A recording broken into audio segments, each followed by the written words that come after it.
Bueno, continuando con las presentaciones del curso de Principios en la Administración de Cuidados Críticos frente a Desastres, el día de hoy voy a exponer el tema 10, el marco normativo para la elaboración de planes por COVID-19.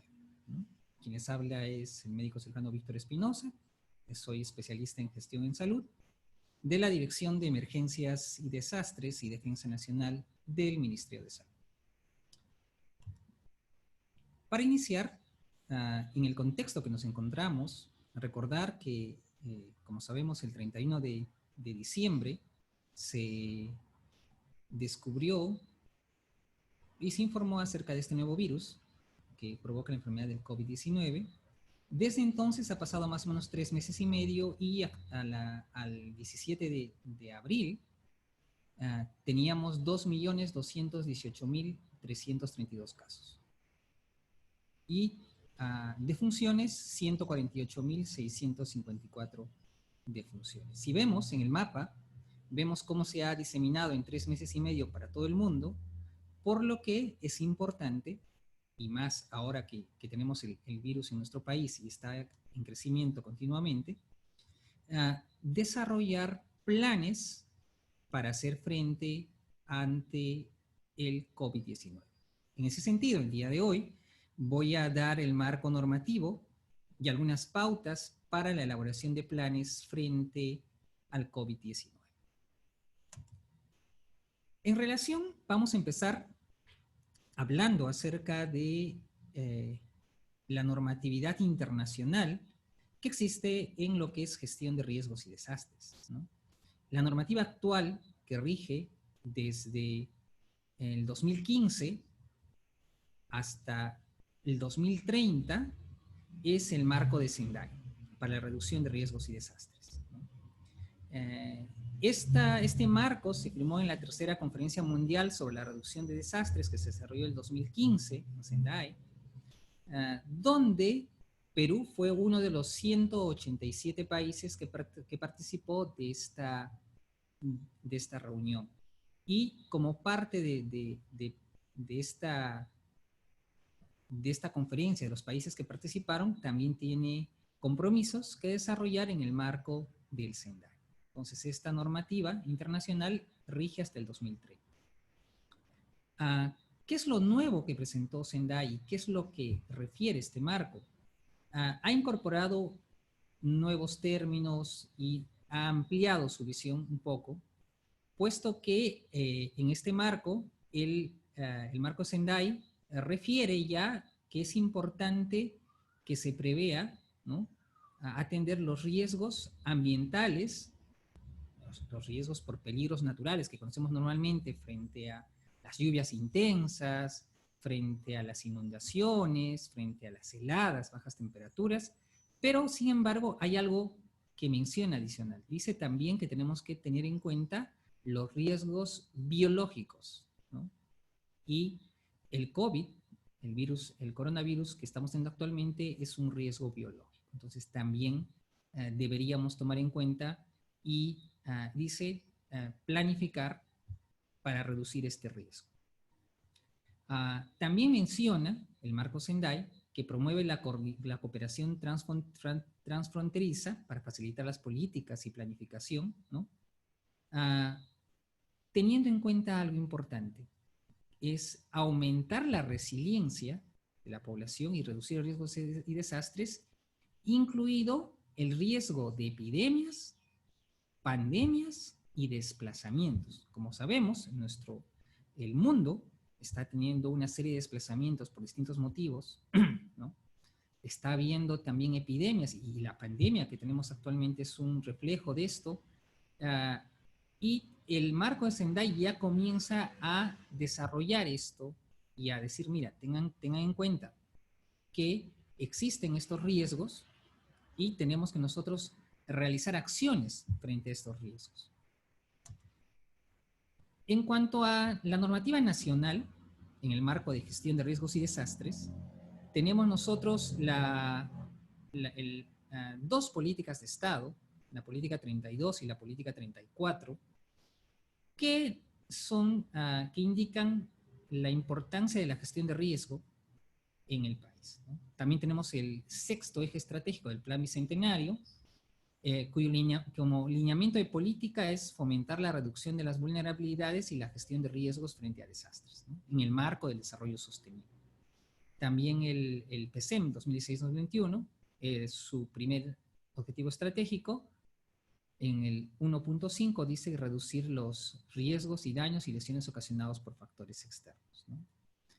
Ven, tenemos un marco normativo, políticas de Estado, lineamientos de política, pero también tenemos una ley específica de gestión de riesgos y desastres, que es la ley 29664, que es la ley del Sistema Nacional de Gestión de Riesgos y Desastres, y la cual se implementa, la cual se dio en el 2012, y la cual se implementa a través del Plan Nacional de Gestión de Riesgo, que rige hasta el 2021, ¿no?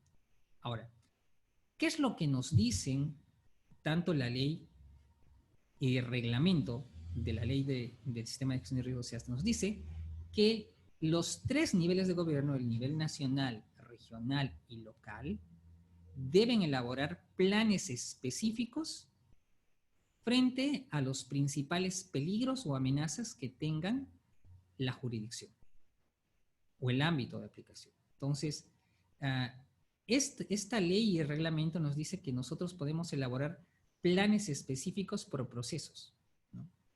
Y cuando hablamos de planes específicos por procesos, es importante mencionar, como vemos en la diapositiva, que en la ley y el reglamento existen 7 procesos. El proceso de estimación, prevención, reducción, preparación, respuesta, rehabilitación y reconstrucción, ¿no? ¿Y qué significa esto? ¿Qué significa estos 7 procesos? Significa en qué momento voy a intervenir a esta amenaza o a este peligro y al riesgo que implica, ¿no? El peligro o amenaza que tenga, ¿no? Entonces yo puedo hacer en ese sentido planes de prevención y reducción que van a ser a mediano y largo plazo. Puedo hacer planes de contingencia, que es lo que más conocemos nosotros en el sector salud, y los planes de contingencia abarcan generalmente 2 procesos, preparación y respuesta. ¿Qué significa esto? ¿Qué voy a hacer para prepararme para hacer frente a esta emergencia o peligro?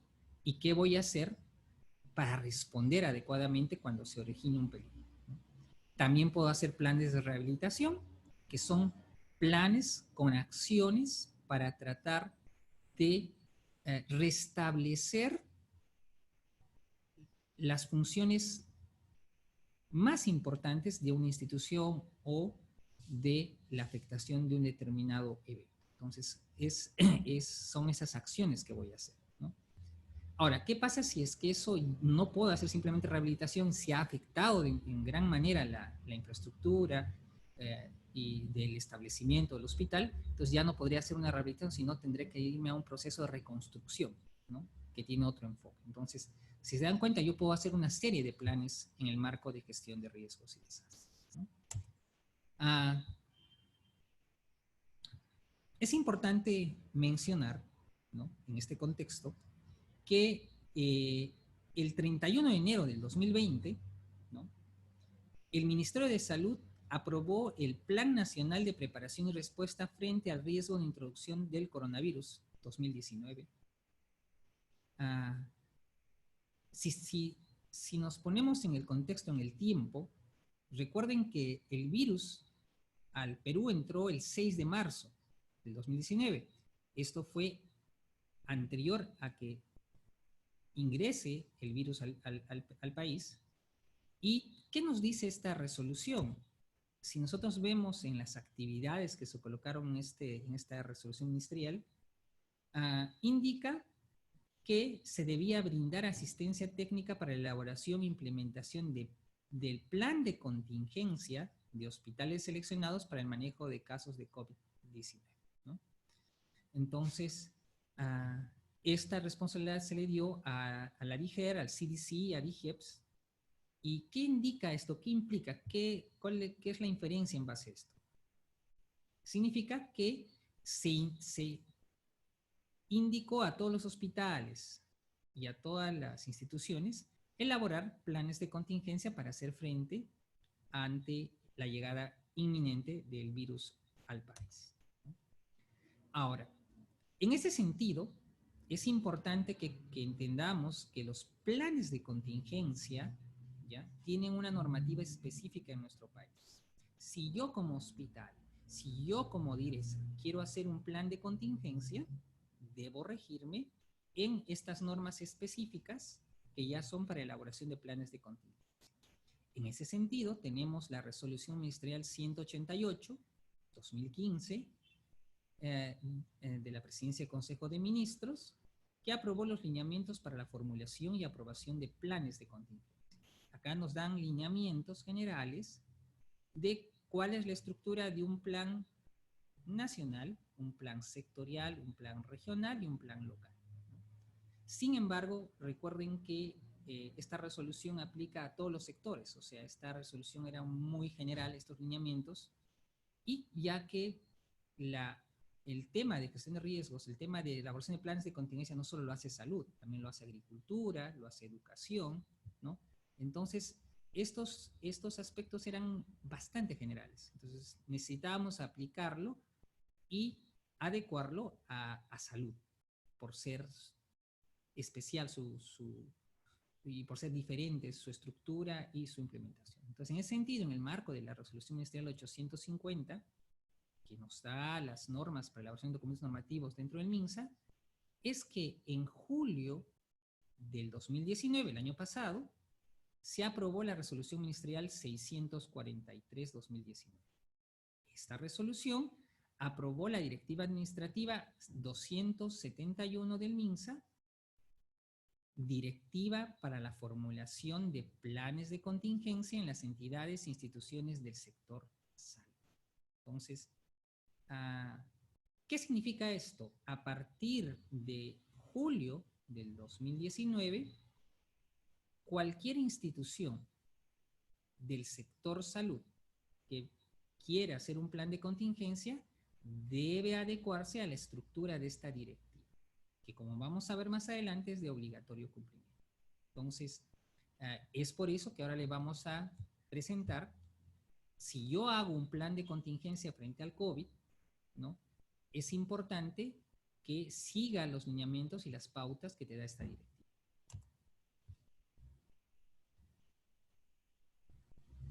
Ahora, ¿cuál es la finalidad? ¿Cuál fue la finalidad de esta directiva?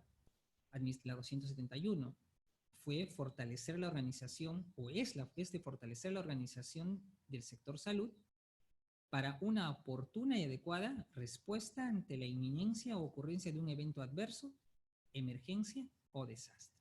Entonces, si se dan cuenta, abarca evento adverso, cualquier evento que ponga en riesgo la salud de la población y el funcionamiento de ese establecimiento, cualquier emergencia que pueda suscitarse y cualquier desastre que pueda ocurrir. Entonces, esta fue mejorar esa organización, ¿no?, la finalidad. Y también el objetivo de esta directiva es establecer los procedimientos específicos para el sector salud para la formulación de planes de contingencia ante la inminencia o ocurrencia de un evento adverso, una emergencia o un desastre en el marco de la ley. Y esto es importante que podamos entender, ¿no?, en esta directiva.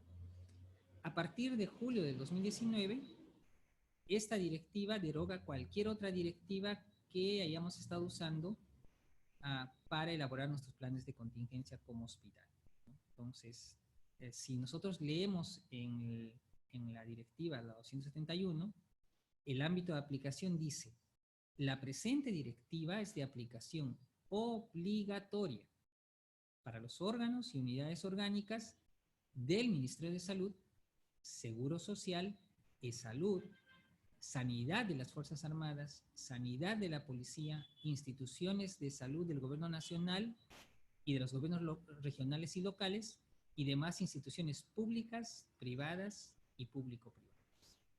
En ese sentido, Si yo quiero hacer como hospital o como diré un plan de contingencia, recuerden, esta directiva es de obligatorio cumplimiento para cualquier institución de salud a nivel nacional que quiera hacer un plan de contingencia. En ese sentido, su salud va a partir de 2020, este año, ya va a comenzar a supervisar que sus planes estén de acuerdo a la estructura de esta directiva.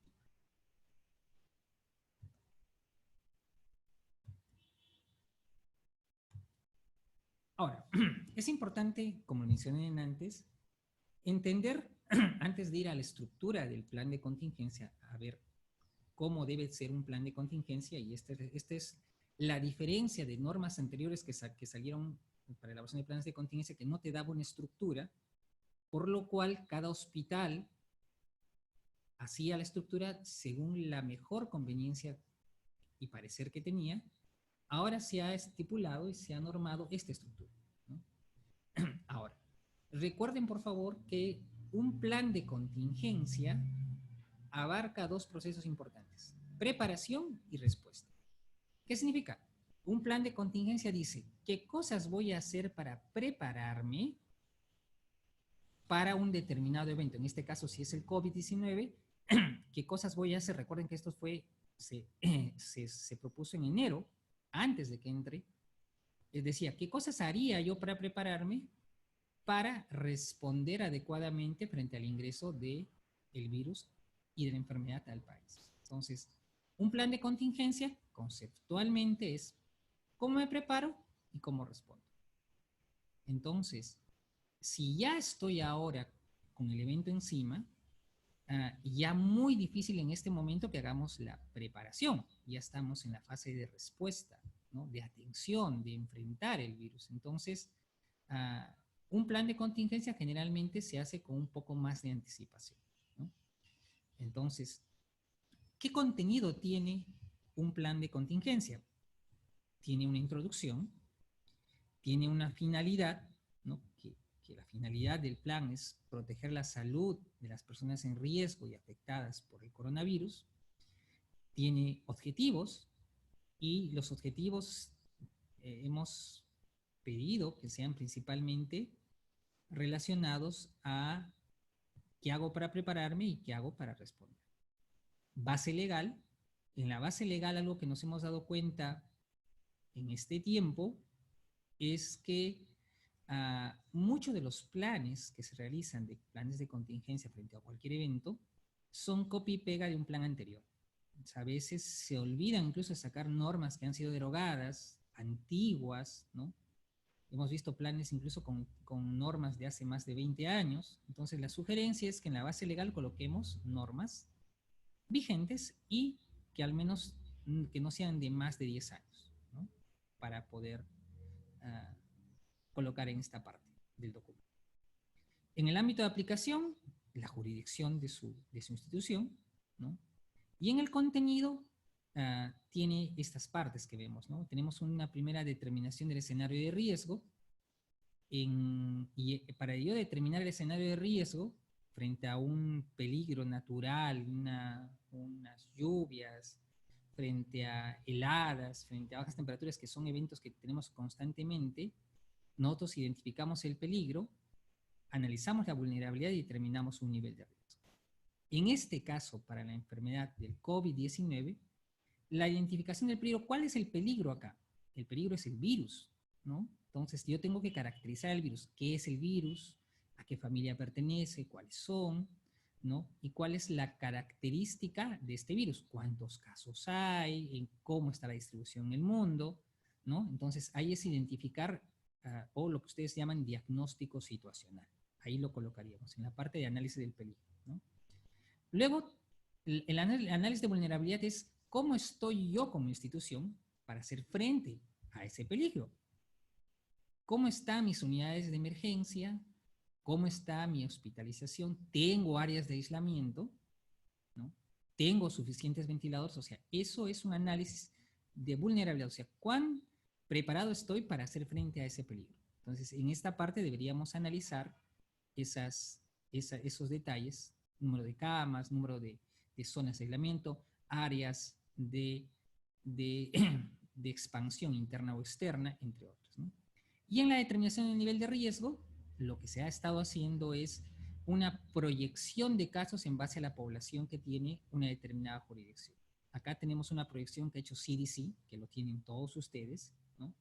Cada hospital, que pueden utilizarlo también para su región, ¿no? Pero si ustedes también quieren hacer una proyección en base a la tasa de ataque de este virus, también lo pueden realizar. Entonces, es decir, ¿cuánto yo proyecto que pueda haber y pueda atender yo como hospital o como dirección regional de salud, ¿no?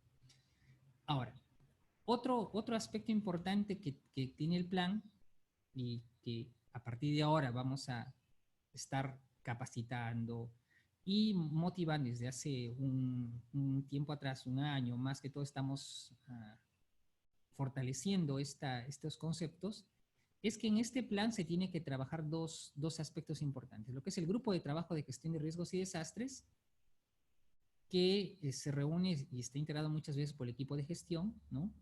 Y analiza los principales peligros y amenazas. Es el tema, es el grupo estratégico, ¿no? Los que van a tomar la decisión está generalmente integrado por todos los directores, ¿no? de una determinada institución. Y otra cosa es el sistema de comando, ¿no? O el comando salud. Este comando salud es una forma de organización, ¿no?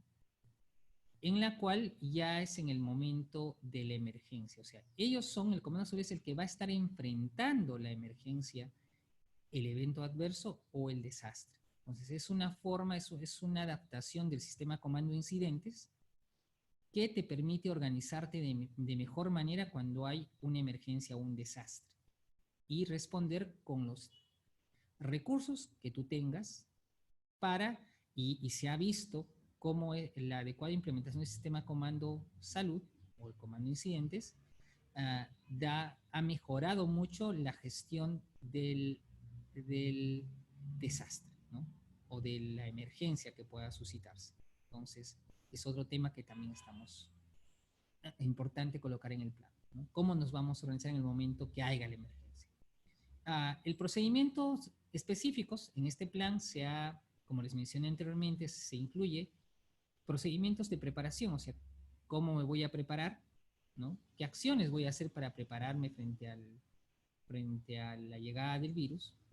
Procedimiento de alerta es cómo se va a iniciar y qué cosa nos va a dar la alerta para activar el plan, ¿no? En este caso sería, si es que llega el virus a mi ciudad, entonces se activa mi plan y yo hago las acciones de respuesta de este plan, ¿no?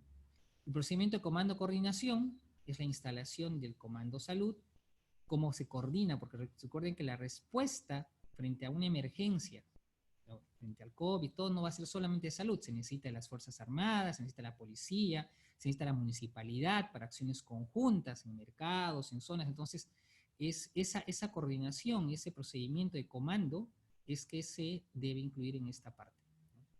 Y el procedimiento de respuesta de la organización es el procedimiento ya en sí de la atención de la salud cuando ya hay los casos de pacientes, es qué acciones voy a hacer para atender de mejor manera, ¿no? Y lo último, el procedimiento de continuidad de servicios. El 6.4, las actividades articuladas a los procesos y líneas de acción. Ahí son las actividades de cada uno de estos procedimientos, o sea, son las actividades para prepararme, actividades para la alerta, actividades para la respuesta frente al evento peligro, al evento, la emergencia o el desastre, ¿no? Luego contiene también un presupuesto y financiamiento. Acá estamos proponiendo que una matriz que les vamos a mostrar en la siguiente diapositiva, en la cual nos va a permitir de mejor manera identificar si el presupuesto que yo estoy poniendo en el plan es un presupuesto regular que está en mi POI o es un presupuesto adicional que voy a necesitar, ¿no? Entonces, ahí en la matriz, y cada actividad, como vamos a ver, tiene que estar articulada a un responsable, ¿no? Para poder hacer un seguimiento más de cerca a esta implementación del plan. Y finalmente el monitoreo y evaluación. Y en anexos ustedes colocan, no es necesario solamente colocar esto es simplemente un ejemplo. En anexos ustedes pueden colocar todo lo que ustedes consideren pertinentes, protocolos, o flujogramas, o otro tema que ustedes consideren importante, el sistema Comando Salud también. Aquí, en esta presentación, en esta diapositiva, podemos ver que un plan de contingencia, nosotros sugeríamos algunas actividades que podría contener, son algunas de las que debería contener un plan de contingencia en la parte de preparación. Entonces, esta matriz, la que les refería de antes, una matriz de actividades adecuadas es así, ¿no? Tiene el proceso, tiene la línea de acción, tiene también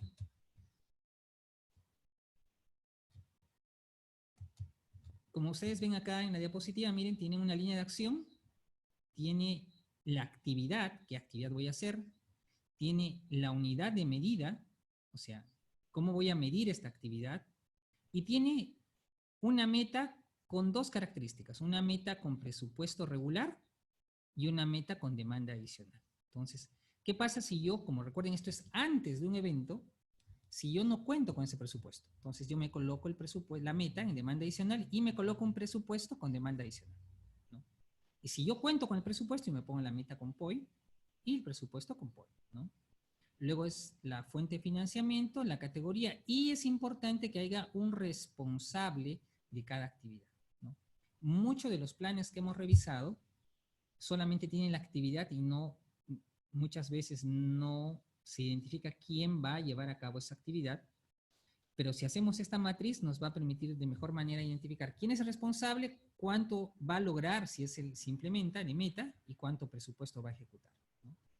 Ahora, ¿qué actividades se sugiere colocar en sus planes de contingencia frente al COVID-19?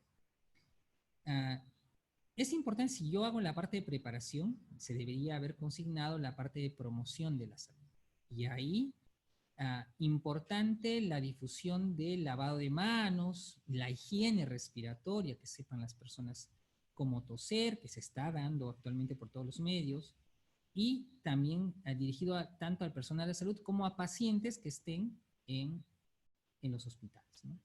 También en el tema de promoción, impulsar la vacunación contra el neumococo, ¿no?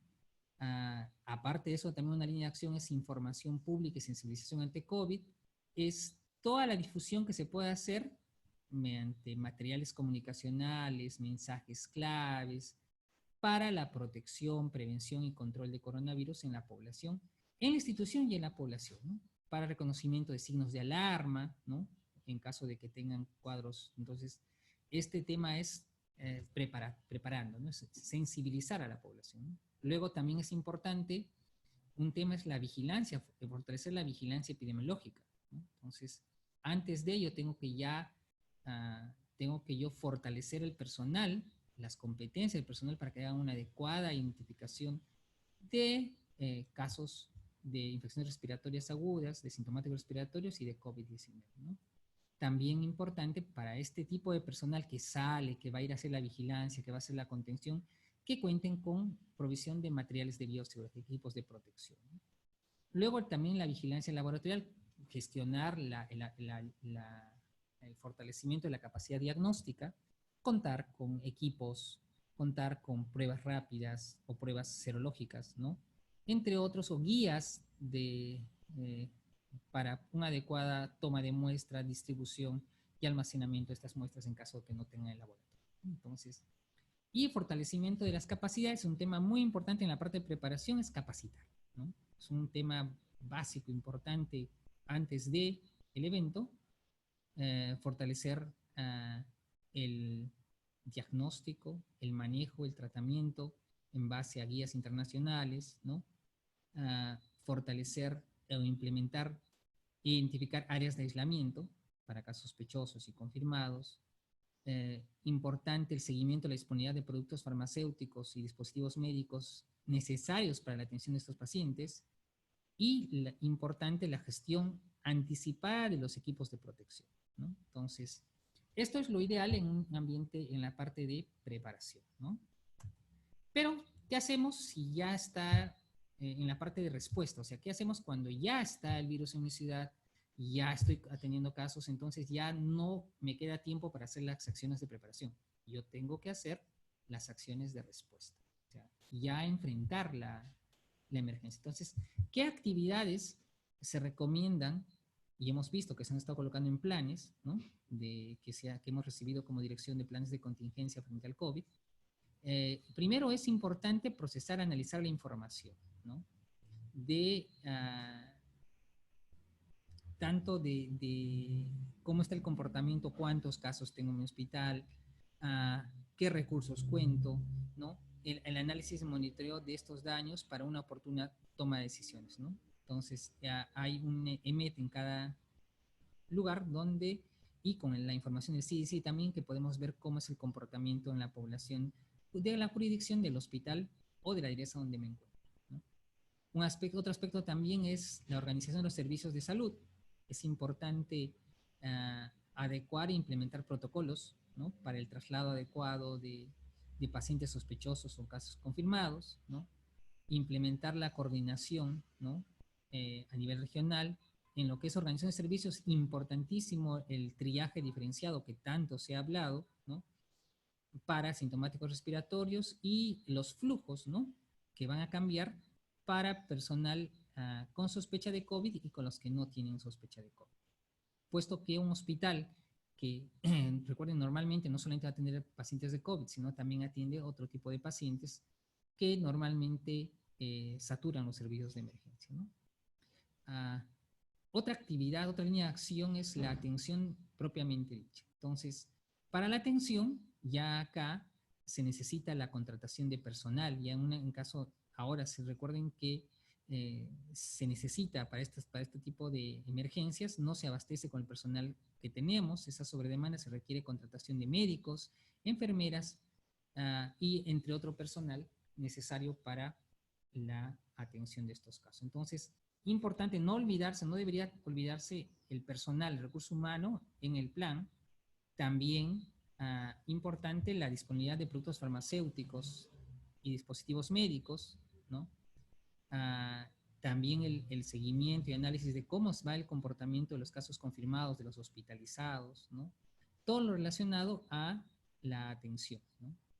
Ahora, otro aspecto importante en la fase de respuesta es la ubicación y el aislamiento, las zonas de aislamiento para pacientes COVID, ¿no? Implementar áreas disponibles, ¿no? Como hospital para manejo de casos sospechosos y confirmados, que se está haciendo ya actualmente, pero en el plan debería eso también estar bien claro: cuántas áreas, qué metraje tiene, cuántas camas adicionales puedo implementar en esas áreas, ¿no? ¿Qué se requiere para implementar esas áreas? Podríamos nosotros colocarlo en esta actividad, ¿no? También la implementación de medidas de bioseguridad, ¿no? Para el adecuado uso de EPPs en estos lugares, ¿no? Y en el tema de protección del ambiente y la salud, importante la difusión de medidas de protección en trabajadores, ¿no? Realizar la vigilancia epidemiológica de trabajadores del establecimiento de salud, la gestión de residuos sólidos, ¿no? Los residuos biocontaminados, importante tomar en cuenta en el plan. Entonces, recuerden, líneas generales, en la fase de respuesta es personal de salud, médicos, enfermeras, que estén adecuadamente protegidos con equipos de protección, que también deberían tener, áreas de aislamiento, ¿no? Implementadas, internas y externas, manejo de cadáveres también que debería tomarse en cuenta en este tipo de casos, el manejo, la gestión de los residuos biocontaminados, son algunas de las actividades básicas e importantes que la fase de respuesta debe incluir. Pero la característica en esta matriz es que me va a permitir costear adecuadamente cuánto de eso voy a necesitar, ¿no? Entonces, eso nos facilita un plan de contingencia, ¿no? Nos permite justificar el presupuesto, nos permite implementar actividades, ¿no? Y saber las líneas generales y el mapa general para poder enfrentar esta emergencia o desastre. Según esta directiva, la aprobación del plan, recuerden que es aprobado por la máxima autoridad de la institución, no por el jefe de departamento, no por el jefe de servicio. Necesita una resolución o acto resolutivo para aprobar el plan, según la directiva, ¿no? Y también importante la difusión, ¿no? No simplemente es que solo unos cuantos sepan, sino importante que toda la institución tenga conocimiento de este plan, para que de esa manera, cuando haya la emergencia, cuando ocurra ya el evento, cada uno sepa cuál es su función, cuáles son sus actividades que deben desarrollar y en base a eso actuar y reaccionar. Bueno, en lo que es,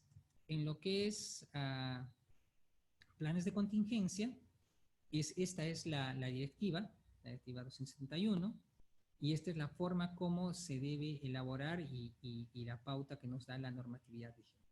Ahora vamos a ver lo que son el plan de acción, ¿no? Y ya comentamos qué pasa si es que ya no puedo hacer un plan de contingencia, puesto que estamos a destiempo, ya está el virus acá, ya estamos con cantidad de casos.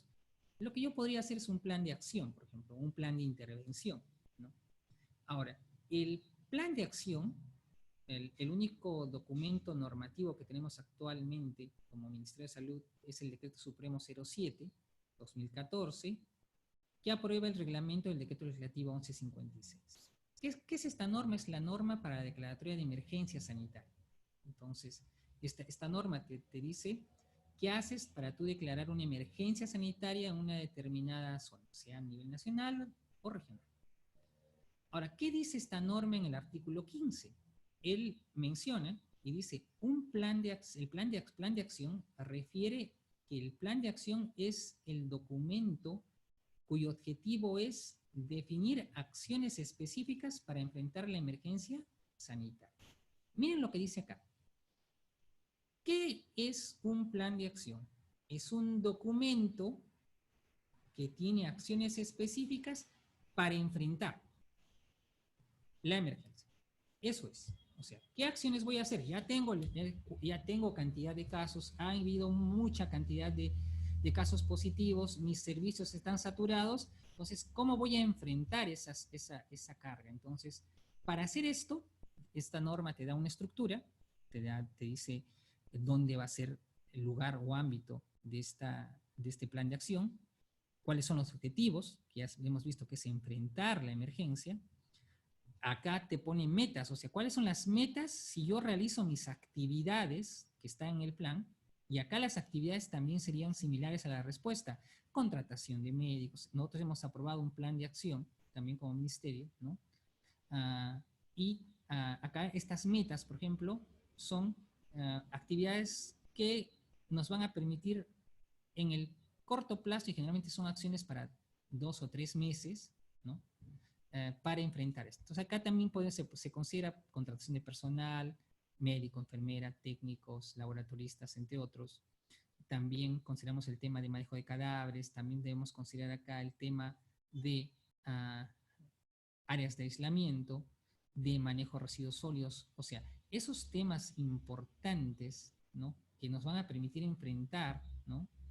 Horas, acá podemos tener las horas adicionales que se tienen que hacer, horas complementarias para el personal, si tenemos un poco personal, que nos van a permitir enfrentar, ¿no? También lo que nos dice este plan de acción son indicadores de cumplimiento. Nos pide acá en este plan responsables, plazo, como le dije, normalmente un plan de acción es para enfrentar, es corto. Son acciones, no puedo hacer un plan de acción para un año. No. Yo hago un plan de acción para corto plazo. Máximo 3 meses, ¿no? Financiamiento, monitoreo, evaluación, resumen y recomendaciones. Ahora, este plan de acción en una emergencia sanitaria tiene unos formatos, un listado de bienes y servicios que te van a permitir enfrentar esta emergencia. Entonces, este es lo que es en relación a elaboración de planes de acción, ¿no? Y finalmente, para terminar, tenemos lo que son los planes de respuesta. Nos han preguntado varias veces qué es un plan de respuesta, ¿no? Un plan de respuesta es un instrumento técnico en el cual se establecen los objetivos, la organización del establecimiento de salud y sus servicios, los procedimientos, las actividades y responsabilidades del personal frente a emergencias y desastres.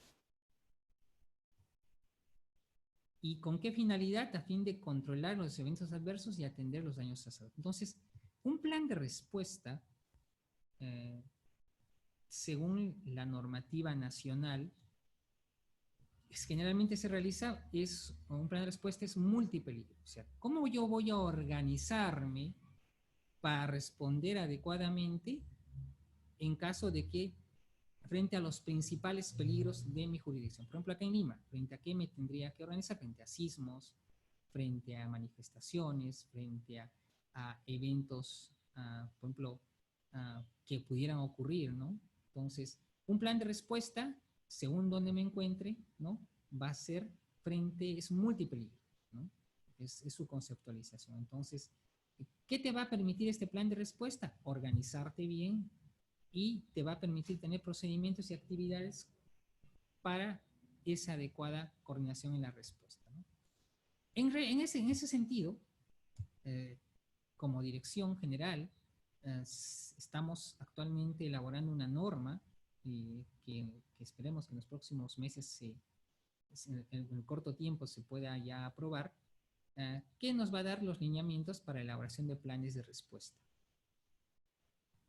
para el sector salud. Entonces, en ese sentido, acá les traigo algunas actividades o procedimientos que un plan de respuesta no debería dejar de tener, ¿no? Entonces, en ese sentido, tenemos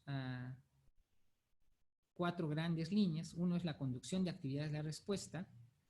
En la conducción, ¿qué necesitamos?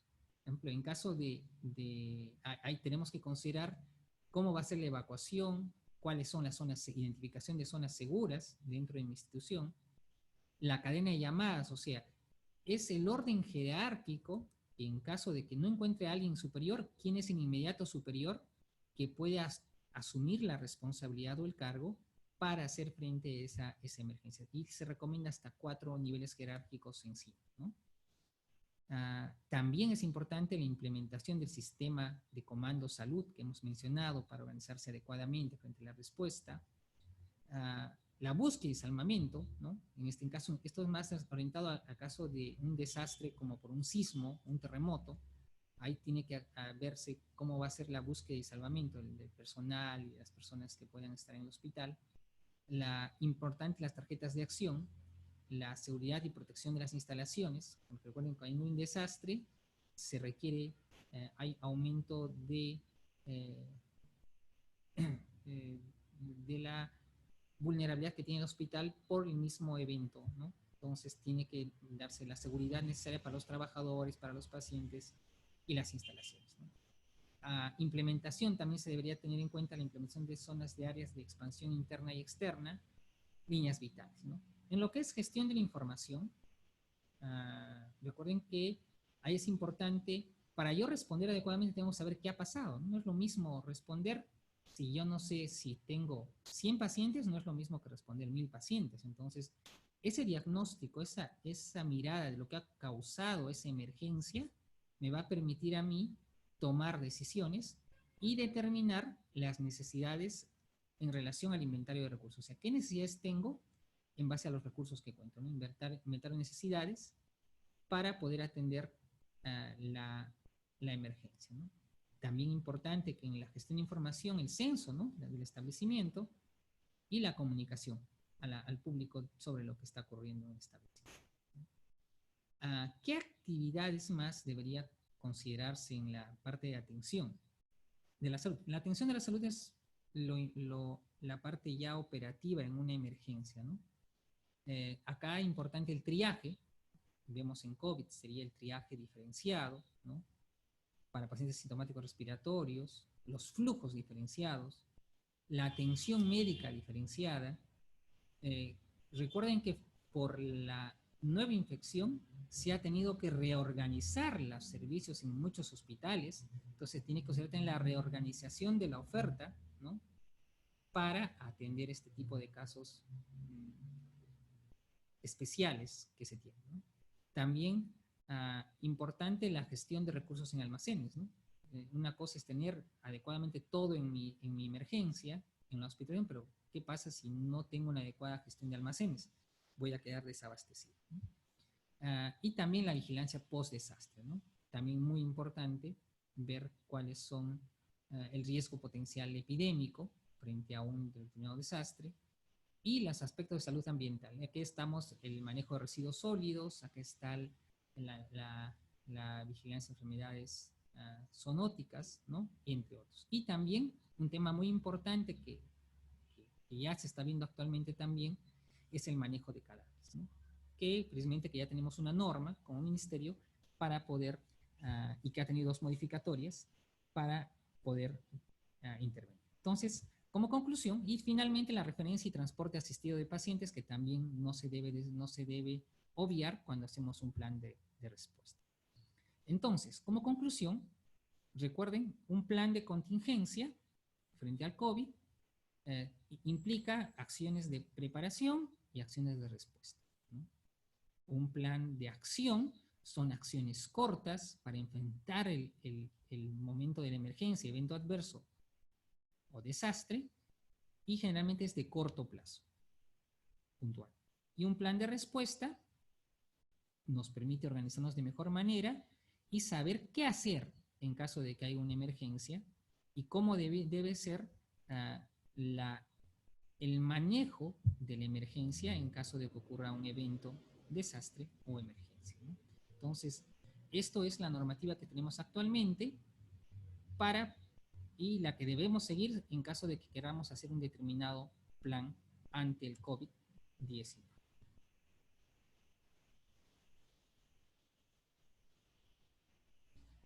Bueno, muchísimas gracias.